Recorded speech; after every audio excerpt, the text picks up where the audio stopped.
5 बजे राज्यसभा चुनाव जो हुए गुजरात में, वोटों की गिनती शुरू होनी थी। 2.25 घंटे बाद भी वोटों की गिनती शुरू नहीं हो पाई है। चुनाव आयोग में बैठक चल रही है, बीजेपी के नेता भी पहुंच चुके हैं। दावा दोनों पार्टियों का, वाघेला और शंकर सिंह वाघेला और बीजेपी ने अहमद पटेल के हारने का दावा किया। बीजेपी का दावा कि तीनों सीटें जीतेंगे बीजेपी के उम्मीदवार, यानी कि बलवंत सिंह, स्मृति ईरानी और अमित शाह। कांग्रेस का दावा 45 वोट मिले हैं। जेडीयू और एनसीपी का एक एक अगर मिला दिया जाए, कांग्रेस के 44 में से एक कम 43, जेडीयू 1, एनसीपी 1, कुल 45, यानी कि जितने वोटों की जरूरत।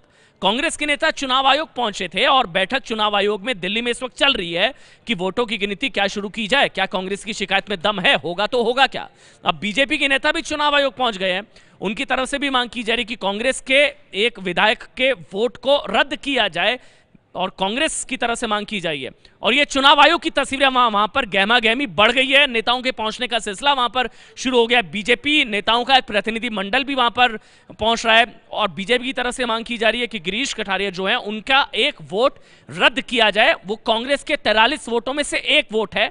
ये तस्वीरें हम दिल्ली में चुनाव आयोग की आपको दिखा रहे हैं। नीचे आप समीकरण देख सकते हैं कि इस जीत और हार के मायने क्या है। कांग्रेस हारी तो विधानसभा चुनाव के लिए मूड खराब होगा। अगर बीजेपी जीतती है तो विधानसभा के लिए मनोबल बढ़ेगा। इस साल के अंत में दिसंबर में गुजरात में विधानसभा चुनाव है। कांग्रेस में अहमद पटेल का कद घटेगा अगर कांग्रेस हार जाती है और बीजेपी में अमित शाह का कद बढ़ेगा अगर बीजेपी जीतती है।